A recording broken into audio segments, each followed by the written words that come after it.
우리 같이 협상 같이 인사하겠습니다. 주 안에서 은혜가 충만하시기 바랍니다. 같이 인사하겠습니다. 한 번 더 인사합니다. 주 안에서 사랑이 충만하시기 바랍니다. 한 번 더요. 주 안에서 성령이 충만하시기 바랍니다. 네, 감사합니다. 오늘 귀한 말씀을 읽었습니다. 특별히 오늘은 우리가 성령 강림 주일로 지키고 있습니다. 장로교에서는 이 성령 강림 주일에 대해서 뭐 크게 이렇게 의미를 두진 않지만요. 순복음이라든지 오순절 계통에 있는 그 교단에서는 이날이 부활절보다 더 크고 뭐 추수감사절, 성탄절만큼 아주 대단한 절기로 지키고 있습니다. 왜냐하면 성령께서 이 땅 가운데 임하셔서 놀라운 능력을 또 나타내신 그런 역사적인 날이기 때문이죠. 그래서 성령 강림 주일에 막 특별 기도회도 하고 또 어떤 기도 모임, 그 구국 기도회라든지 아니면 부흥 기도회를 위해서 아주 모이는 그러한 모임들이 참 많습니다. 성령 강림 주일, 오늘 성령 강림 주일이면서 동시에 또 오순절이 있죠. 이 오순절은 유대인들에게 있어서 아주 중요한 절기입니다. 출애굽기 23장 14절 이하에 보면 하나님께서 모세를 통해서 이스라엘 가운데에 남자들은 매년 3번씩 예루살렘 성전으로 모여라 라고 명령을 주십니다. 그 세 절기가 바로 유월절과 오순절과 이제 장막절, 이 세 절기죠. 그 가운데 3대 절기 중에 하나이죠. 그렇기 때문에 흩어져 있는 모든 유대인들 가운데 남자들은요, 오늘이죠. 오늘 이 시간이 되면 이제 유대의 그 땅을 떠나서 예루살렘으로 갑니다. 가서 하나님 앞에 예배를 드리는 날이 바로 오늘 이제 오순절, 아주 귀한 날입니다. 이 오순절이라고 하는 것은 다섯 오자에다가 순, 그 열을 가리키는 순, 그래서 50일을 가리키기도 하고요. 또 칠칠절이라고도 이렇게 얘기를 합니다. 또 다른 말로는 초실절이라고도 하고 맥추절이라고도 합니다. 우리가 지키는 맥추절은 7월 첫째 주가 맥추절이지만 이스라엘 사람들은 오늘을 맥추절로 지킵니다. 왜냐하면 이스라엘 가운데는 이제 우기와 건기가 분간되어 있는데 10월부터 그 다음에 2월까지가 비가 조금 옵니다. 그리고 나서 3월부터 9월까지는 비 한 방울이 안 와요. 그만큼 이제 메마른 그런 계절이 시작되는데 우기 때 이제 씨앗을 심는 거죠. 씨앗을 심어서 이제 그 씨앗이 뿌리를 깊게 내려서 이제 이슬을 먹고 자라서 이제 오늘 이 추수를 하는 첫 이제 그 실과를 과실을 걷는 날이 바로 오늘입니다. 그렇기 때문에 이스라엘 백성들은 그 다른 절기와는 다르게요. 이 초실절, 칠실절을 지킬 때는 그냥 오는 것이 아니라 빈손으로 오는 것이 아니라 자신이 1년간 농사지었던 봄에 파종하여서 이제 거두었던 보리, 또 과일, 또 소득의 일부를 가지고 와서 그 예루살렘에서 그것을 제사장들과 또 그 성전에 있는 레위인들에게 줍니다. 그러면 그 음식을 가지고 무엇을 하느냐? 먼저 하나님 앞에 제사를 드리는 거예요. 하나님 앞에 감사의 예배를 드리고 그 다음에 무엇을 하느냐면요, 그 예물을 가지고 모든 그런 가난한 사람들, 또 나그네들, 또 행인들, 이런 사람들 다 초청해 가지고요, 예루살렘에서 거대한 축제가 일어납니다. 그것이 바로 오순절, 초실절, 또 우리가 잘 알고 있는 칠칠절, 또 맥추절, 이런 절기로 지키게 되는 것이죠. 결국 우리가 지키는 추수감사절과 같은 날이 바로 오늘 이 날이라는 것입니다. 여러분 한번 생각을 해보십시오. 여러분들 한 해간 동안 농사를 열심히 지어가지고 그 농사의 물건을 가지고 갈 때에 그 기쁨이 어떻겠습니까? 큰 호박, 큰 과일, 수박, 열매들을 가지고 가는 거예요. 왜 가냐면 하나님께 드리기 위해서. 참 의미심장한 말씀이 신명기 16장에 기록되어 있는데 하나님께서는 이렇게 말씀하십니다. 신명기 16장 10절에서 12절 말씀해 보면요, 하나님께서 내게 주신 복대로 내 힘을 헤아려 자원하는 마음으로 하나님 앞에 이 초실절 예물을 드려라 라는 말씀이 있어요. 그러니까 이 초실절 예물이라는 것은 결국 주님께서 주신 복에 따라서, 그리고 또 내 힘을 헤아려서, 그리고 자원하는 마음으로 하나님 앞에 예물을 드렸던 절기가 바로 이 초실절, 이 오순절에 하나님 앞에 예물을 드리는 방법이었다는 것입니다. 내게 주신 복대로, 내게 많은 복을 주셨으면 그 많은 것을 가지고 가는 거예요. 그리고 다른 사람에 비해서 좀 적었다면 그것도 적은 만큼 가져가는 것이죠. 그걸 통해서 풍성한 그러한 잔치가 벌어지는 날이 바로 이 오순절이라는 것입니다. 근데 이 오순절 가운데 좀 비참한 사람이 있어요. 어떤 사람이 비참할까요? 소득이 없는 사람. 근데 소득이 없다는 것은 결국 주님의 말씀대로 주님께서 주신 그런 땅에서 열심히 일을 하거나 땀을 흘린 것이 아니라 그냥 그 시간을 허송세월 무의미하게 보냈던 사람에게는 드릴 것이 없음으로 말미암아 좀 쓸쓸하고 외롭고 또 죄송스럽고 또 부끄러운 마음으로 이 절기에 참여하게 된다는 것입니다. 그러니까 주님께서 주신 그 분복에 따라서 그 주님 앞에 다시 돌려드리고 주님 앞에 기쁨으로 예배했던 날이 바로 오늘 이 오순절이라는 것입니다. 어떤 예물을 하나님께서 기뻐하실까요? 하나님께서는 뭐 많은 예물, 뭐 적은 예물보다도 정성스러운 예물을 하나님은 기뻐하신다는 것을 우리는 아벨의 제사를 통해서 잘 알 수 있습니다. 여러분 가운데도 우리가 정말 하나님 앞에 정말 드리고 싶은 것이 많지 않습니까? 나도 물질이 많으면 물질을 많이 드리고 싶고 또 시간이 많으면 시간을 많이 드리고 싶지만 사실 하나님께서 기뻐 받으시는 것은 많은 시간과 많은 물질이 아니라 내 마음을 담은 정성스러운 그 열매를 하나님께서는 기뻐 받아 주신다는 것입니다. 그러니까 최고의 열매는 바로 하나님이 받으시기에 합당한 열매는 우리의 마음이 아닌가 이렇게 생각이 됩니다. 이 열매를 아름다운 열매를 드리기 위해서는요. 이 농부는 그냥 씨를 뿌렸다고 그 열매가 자연스럽게 자라는 것은 아니죠. 제 고향은 충청도 온양입니다. 근데 온양하고 예산이 붙어 있는데요. 제가 살던 그 지역에는 참 과수원이 많았어요. 과수원이. 그래서 저는 어렸을 때 참 과수원 사이로 학교를 갔었고 과수원이 놀이터였고 또 과수원에서 저희 어머니가 많은 일을 하셨는데 과수원에 가서 이제 어머니가 이제 일을 하실 때 따라가 보면 참 이해하지 못할 그런 일들이 많았습니다. 왜냐면요. 처음에 봄이 되면 가위를 들고 사다리를 타고 올라가시더라고요. 아니, 왜 사다리를 올라가시나 했더니요. 그 젖과라고 하더라고요. 젖과. 막 그 열매들 잘라내는 거예요. 그래서 저는 어머니, 이걸 왜 자릅니까? 이거는 사과인데, 이거는 배인데, 이거는 복숭아인데 왜 이거를 자르십니까? 라고 했을 때 잘라야 된다는 거예요. 잘라야 된다. 왜요? 잘라야지만이 그 불필요한 것들, 상한 것들, 또 약간 열등한 것들을 잘라내야지 나중에 열매를 맺힐 때에 그 아름다운 큰 과실이 남은 과실을 통해서 크게 맺혀진다는 것이죠. 어렸을 때는 그런가 보다라고 이렇게 생각을 했는데 지금 와서 생각해 보니까 참 이게 놀라운 진리인 것 같아요. 여러분 수박을 농사해 보신 분들 아실 텐데요. 수박이 이렇게 처음에 꽃이 피고 작은 열매들이 맺혀지면요. 그 열매들 가운데에 그 농부는 좋은 것 하나만 남기고 나머지는 다 잘라버립니다. 왜냐하면 그 영양분이 좋은 것으로만 들어가게.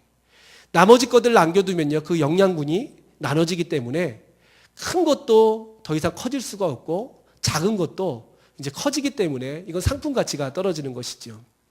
아름다운 열매, 정말 정성스러운 열매를 우리가 하나님 앞에 드리기 위해서는 우리의 삶 가운데서 우리가 불필요한 것을 끊는 단호한 결단이 필요하다는 것입니다. 여러분 하나님이 받으실 때는요. 하나님이 이것도 받으시고 저것도 받으시고 세상 것도 받으시고 네가 먹다 남은 것도 받으시고 그게 아니라는 것이죠. 하나님 우리의 마음을 보신다고 할 때 가장 아름다운 열매는요. 우리가 하나님 때문에 하나님의 영광을 위하여 내 어떤 권리라든지 내 어떤 즐거움을 포기하고 드리는 그 아름다운 열매를 하나님은 기뻐 받아주신다는 것입니다. 저는 목사이지만 참 고민이 많아요. 왜냐하면 목사가 뭘까라고 이렇게 좀 사전적인 정의를 찾아보면 이제 뭐 성찬을 집례하고 뭐 축복을 하고 뭐 여러 가지가 있지만 헌법에도 나와 있지만 가장 중요한 것은 강도권입니다. 강도권. 설교를 하는 것이 목사가 제일 중요하고 목사의 정체를 만드는 그런 직무가 바로 이 설교인데요. 가끔은 이제 다른 것 때문에 설교할 시간을 뺏기는 거예요. 예를 들어서 어떤 행사가 있으면 그 행사 준비하느라고 설교를 준비를 제대로 못할 때가 참 많은 것 같아요. 그러다 보면 딱 언제 제가 한없이 부끄러워지냐면 하나님 앞에 섰을 때 그 전까지는 막 일하느냐고 정신없는데 막상 이 단위에 올라가가지고 하나님의 말씀을 탁 전하려고 할 때에 이 말씀을 좀 더 묵상할 걸, 이 말씀에 대해서 조금 더 내가 깊이 연구할 걸 하는 그러한 아쉬움이 들 때가 참 많아요. 그러면 참 하나님 앞에 부끄럽죠. 그러니까 본질을 위해서 비본질 것을 포기해야 되는데 때는 우리의 삶 가운데에 본질보다는 비본질의 것을 더 키울 때가 많지 않은가 생각됩니다. 여러분에게 한번 질문하고 싶어요. 여러분, 가정이 좋습니까? 교회가 좋습니까? 네. 가정이 좋습니까? 교회가 좋습니까? 집이 좋죠. 빨리 가서 쉬고 싶으시죠? 예배 끝나면 빨리 집에 가고 싶어요. 그러면 또 하나의 질문을 드리고 싶어요. 이 시간 여러분 예배를 통해서 가정에 파송되는 겁니까? 아니면 가정에서 교회를 갔다 오는 겁니까? 갔다 오는 항상 그 본질이라는 것이 참 중요한 것 같아요. 내 삶의 그 본질이 가정이거나 내 삶의 본질이 직장이면요, 하나님의 저는요 둘째 셋째가 될 수밖에 없어요. 근데 반대로 이 예배의 장소, 이 부천산성교회, 이 주님의 거룩한 성전이 나의 삶의 본질이 되면요, 내가 가정으로 가는 이유는 바로 뭐냐면 주님께서 나를 가정으로 일주일간 파송하는 거예요. 출장 갔다 오는 거예요. 그리고 다시 아버지 집으로 돌아오는 거. 회사가 나의 주님의 성전이 본질이 되면요, 회사를 갈 때도 그 회사가 나의 어떤 그 정체성의 그 본향이 아니라 그곳에 가서 사역을 하고 오는 거죠. 하나님의 마음으로, 그래, 내가 주님이 주신 그 힘을 가지고 이곳에서 성실히 일하리라. 그를 통해서 다시 주님 전에 나올 때에 아버지의 집에 돌아오는 그런 마음으로, 군대 갔던 아들이 어머니 집으로 돌아올 때, 아버지 집으로 돌아올 때, 군대에서는 오래 살았지만 마음에는 여전히 아버지 품, 어머니 품이 그립듯이 그 어머니 품과 아버지 품으로 가는 것. 그러니까 주님께서 받으시기에 합당한 열매는 결국 세상 것과 하나님의 것을 짝하여 겸하여 섬기는 것이 아니라 하나님의 것을 제우선으로 생각하고 이 하나님의 것에 제재가 된다면 나머지 것을 가차없이 가지치기 할 수 있는 그 결단, 그 열매를 하나님은 기뻐 받아주신다는 것입니다. 두 번째 열매가 아름다운 열매가 맺혀지기 위해서는요, 단지 가지치기만 했다고 그 열매가 아름답게 맺혀지는 것이 아니라 충분한 영양가와 물을 줘야 된다는 것이죠. 비료를 주고 거름을 주고 또 그곳에 물을 부어 줘야 됩니다. 때로는 햇빛을 쬐줘야 되고요, 때로는 바람으로부터 그것을 막아줘야 된다는 것이죠. 그러니까 아름다운 열매를 하나님께 드리기 위해서 두 번째 우리 필요한 것은 바로 공급이라는 것이에요. 공급. 하나님의 말씀으로 내가 채워지지 않고 하나님의 말씀을 멀리하면서 사는 삶은요, 결국 하나님 앞에 아름다운 열매를 드린 것 같지만 나중에 빈 축정이처럼 정말 알곡이 없는 그런 겉모양만 번드릇한 그런 열매가 될 수밖에 없다는 것입니다. 하나님이 받으시기에 합당한 열매, 이 초실절에 하나님 앞에 드리기에 합당한 열매는 바로 하나님으로부터 공급되어진 그런 생명의 능력, 생명의 말씀을 통하여 풍성하게 자란 그 열매를 하나님은 받으신다는 것입니다. 그러니까 말씀만큼 중요한 것이 없어요. 저는 참 감사한 게 부천산성교회에 오면서 제가 정말 다음에 제가 임지가 만약에 옮겨지게 된다면 꼭 하고 싶은 것이 이 성경 그 필사 운동, 성경 통독 운동, 이것을 꼭 하고 싶어요. 우리 성도님들 정말 성경 많이 읽습니다. 제가 여러 교회를 이제 심우하면서 우리 교회에 왔는데요, 다른 교회 성도님들은 이렇게 성경을 많이 안 읽어요. 자기 삶은 많이 나눠요. 제가 이런 일이 있었고 저런 일이 있었고 이런 얘기는 많이 하지만 이 성경에 대한 이야기를 많이 안 하는데, 우리 성도님들 가운데 참 장점 하나가 뭐냐면 성경을 참 꾸준히 잘 읽으신다, 성경에 대한 말씀에 대한 갈급함이 있으시다라는 것을 제가 깨닫게 됩니다. 작년에 성경 퀴즈 대회 때 참 놀랐어요. 성경 퀴즈 대회 할 때 제가 전화를 얼마나 많이 받았는지 몰라요. 목사님, 성경 범위 어디입니까? 그리고 성경을 읽다가 이해가 안 되는 부분이 있으면 막 연락이 오는 거예요. 하나님 말씀을 사모하는 것이죠. 결국 하나님의 말씀으로 채워진 나의 삶, 하나님의 말씀이 이끌어가는 나의 삶, 하나님의 말씀으로 항상 점검받는, 검증받는 나의 삶이 바로 하나님이 받으시기에 합당한 우리의 삶의 열매라는 것입니다. 그리고 세 번째, 하나님께서 받으시기에 합당한 그 열매는 바로 어떤 열매냐면요, 때를 아는 열매라는 것입니다. 여러분, 열매를 키우다 보면요, 특히 어떤 이제 참외라든지 수박 같은 거 보면 이미 몇 주만 지나면 수박은 이만하게 커져 있습니다. 커져 있다고 해서 그걸 꼭지를 딱 따가지고 먹으면 어떻게 됩니까? 맛이 하나도 없어요.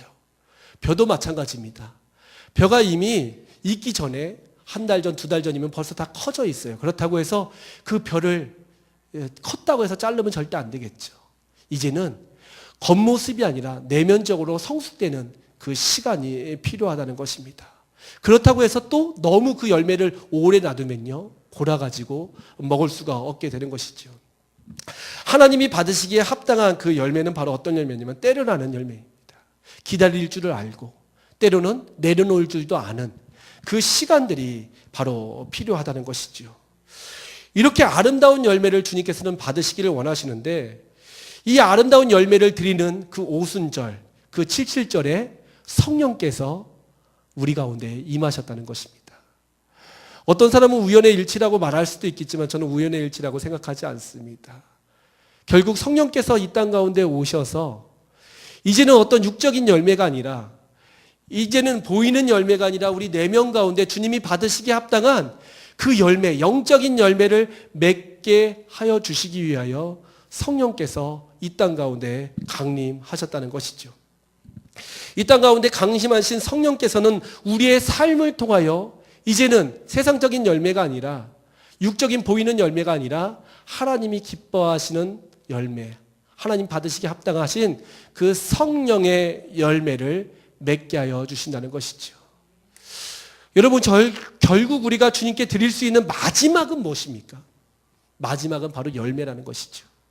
이미 마태복음 7장 16절에서 우리 주님께서는 뭐라고 말씀하시냐면, 어떤 사람의 능력, 어떤 사람의 연륜, 어떤 사람의 그런 외적인 조건이 그런 사람의 평가 기준이 아니라 그들의 열매로 그들을 알지니라 라고 말씀하고 있습니다. 결국 우리의 삶 가운데 하나님의 주시는 그런 풍성한 열매가 없으면요, 육적인 외모적인 그런 부분으로서는 그 사람의 그 본질을 발견할 수가 없다는 것이죠. 그렇기 때문에 성령께서 이 땅 가운데 오셔서 하시는 궁극적인 열매는 바로 뭐냐면 우리의 삶을 통하여 하나님의 풍성한 열매를 맺게 해주신다는 것이죠. 그래서 성령의 별명이 있습니다. 성령의 별명이 바로 뭐냐면요, 파라클레토스예요. 보혜사예요, 보혜사. 우리를 도와주시는 분. 그리고 그 성령은요, 풀이를 해보면요, 성화를 시키는 영이라는 뜻을 갖고 있습니다. 그러니까 저는 이제 오순절 어떤 뭐 순복음 이런 교회들 참 좋아해요. 저도 뭐 오살리 기도원도 많이 갔었고, 금식 기도도 막 여름만 되면 했었고, 저도 뭐 방언을 중학교 1학년 때 받고 막 은사 체험을 참 많이 했던 사람인데요. 제가 좀 실망했던 부분이 있어요. 사실 은사 운동을 강하게 저도 안 하는 이유가 바로 뭐냐면, 소위 은사를 받았다는 분들 상 가운데서 은사는 있는데 열매가 없는 사람들이 참 많은 것을 바라봤어요. 그러면서 저는 이분들은 이 열매가 맺혀지다가 중간에 잘라먹은 분들이 있구나라는 생각을 했습니다. 막 예언의 은사가 있고 신유의 은사가 있는데도 불구하고 여전히 그 삶 가운데서는 그 열매, 주님이 기뻐하시는 그 성령의 열매가 맺혀지지 않는 사람들을 많이 바라보게 되었다는 것이죠. 그러니까 인생의 그 성숙은 바로 무엇이냐? 성숙이라는 것은 어떤 연륜을 자랑하는 것이 아니라 어떤 크로노스적인 시간, 내가 50년을 살았다, 60년을 살았다, 70년을 살았다, 10년 전에는 뭐 여기 부천 시내가 어떻게 됐었다, 뭐 20년 전에는 대한민국이 어떻다, 이것을 자랑하는 것이 아니라 결국 삶의 시간이 지난다는 것, 싹이 심겨지고 싹이 나고, 씨가 심겨지고 싹이 나고 잎이 맺혀지고 꽃이 피고 나중에 열매를 맺는다는 것은 바로 무엇이냐면 그 싹대를 자랑하는 것이 아니라, 그 꽃이 폈을 때를 자랑하는 것이 아니라 결국 지금의 열매를 통하여 주변 사람들에게 풍성한 은혜, 삶의 기쁨을 주는 것이 바로 오늘날 하나님께서 우리에게 받으시기 합당한 열매가 아닌가, 저는 이렇게 믿습니다. 우리의 삶이 하나님을 닮아가고 하나님을 그 뒤쫓아갈 때에, 주님의 모습을 본받을 때에 비로소 우리의 삶 가운데서 하나님께서 우리의 삶을 받으시며 이 오순절, 이 초실절에 하나님의 풍성한 기쁨이 모든 사람 가운데 충만하게 되어질 것입니다.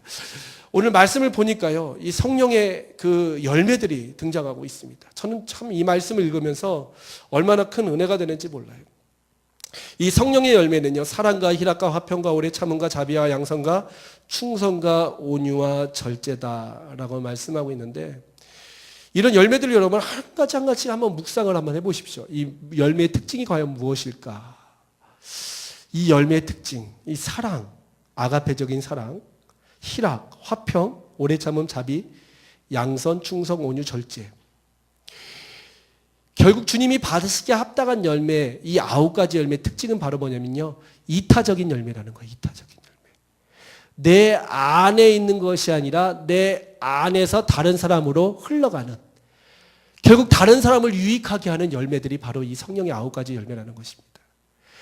반대로 19절부터 21절까지 나오는 그러한 육신의 정욕들을 바라보면요, 이것도 이타적인데 이것은 다른 사람들을 파괴시키는 그러한 일들이라는 거예요. 예수를 믿고 예수를 믿음을 통하여 나의 신앙생활에 그런 연륜이 쌓아간다는 것은 결국 내 주변에 수많은 사람들이 와서 쉴 수 있고, 나의 삶을 통해서 다른 사람들이 기쁨을 누릴 수가 있고, 나의 이 성령의 열매의 맺힘을 통하여 다른 사람들이 기뻐할 수 있는, 맛을 느낄 수 있는, 정말 행복을 느낄 수 있는 그러한 기쁨이 있고 그러한 능력이 있는 것이 바로 이 성령의 열매라는 것입니다. 여러분, 과일 가게 한번 생각해 보십시오. 수박이 이만해요. 15kg짜리 수박이 있다고 생각해 보십시오. 근데 그 맛이 없어요. 맛이 없으면 여러분 그 집을 찾아갑니까? 절대 안 가요. 근데 저기 차 타고 한 10분 거리 가보면 어떤 청과 시장이 있는데 그곳에 정말 꿀수박이 있더라, 꿀참외가 있더라, 그러면 어떡합니까? 사람들이 거기 줄 서서 그 과일을 사지 않겠습니까? 우리의 삶도 마찬가지라는 것입니다. 어떤 내 사이즈를 자랑하는 것이 아니라 내 삶 가운데 정말 예수의 생명이 있는지, 이 성령의 9가지 열매들이 주렁주렁 맺혀져 있는지, 내 주변의 사람들이 나를 통해서 기쁨을 누리고 있는지, 예수의 생명을 발견하고 있는지, 나를 좋아하고 있는지, 나와 함께 있음을 통하여 그 마음 가운데 샬롬의 은혜가 넘쳐나고 있는지, 이 시간 한번 점검함을 통하여 하나님의 그런 풍성한 열매를 온전히 드리는 사랑하는 성도 여러분 다 되시길 바랍니다. 한 가지만 말씀드리면요, 이 성령의 9가지 열매는요, 성령의 9가지 열매들은이라고 써있지 않고요, 단수로 써있어요. 열매는. 그럼 결국 뭡니까? 사랑은 맺혀졌는데 절제는 안 맺혀지고, 충성은 맺혀졌는데 온유가 없고, 이것은 그 성령의 열매가 아니라는 것이죠. 이미 열매가 맺혀질 때에 그 모든 열매들이 9가지 열매가 한 줄기 가운데, 한 나무 가운데 맺혀진다는 것입니다. 여러분, 축복합니다. 정말 우리 교회가 이런 성령의 열매로 충만한 성도들이 가득하여서, 정말 이 오순절 마가의 다락방에서 임하신 성령께서 그 오순절의 성령의 열매를 통하여 하나님의 영광을 나타내 주셨듯이, 정말 우리들이 은혜가 넘치고 과부와 고아와 그런 행인들이 다 와가지고 즐거워할 수 있는 교회, 또 하나님이 받으시기에 합당한 그런 예배, 그런 아름다운 예배와 그런 아름다운 성도들로 이 귀한 6월 한 달, 또 성령이 충만한 그런 여러분의 개인적인 삶이 되시기를 주님의 이름으로 축원합니다. 우리 같이 한번 기도하겠습니다. 은혜와 자비가 풍성하신 하나님 감사합니다. 저에게 오순절 절기를 허락하여 주시고, 또 마가의 다락방에서 성령의 임재를 통하여 우리 가운데 영적인 열매를 맺게 하여 주신 주님의 은혜를 찬양합니다. 하나님, 우리의 삶을 통하여 하나님이 받으시기에 합당한 열매를 저희들이 맺어갈 수 있도록 인도하여 주시고, 그 열매를 주님의 전에 온전히 올려드려서 그 열매를 통하여 하나님의 영광이 드러나며 많은 사람들 가운데 기쁨과 유익과 또 즐거움이 넘쳐날 수 있도록 하나님 함께하여 주시옵소서. 한 주간 살아갈 동안에 주님의 말씀 붙잡고 승리하며 성령의 열매를 주렁주렁 맺혀갈 수 있는 사랑하는 성도들 다 될 수 있도록 함께하여 주시옵소서. 거룩하신 예수님의 이름으로 기도드리옵나이다. 아멘.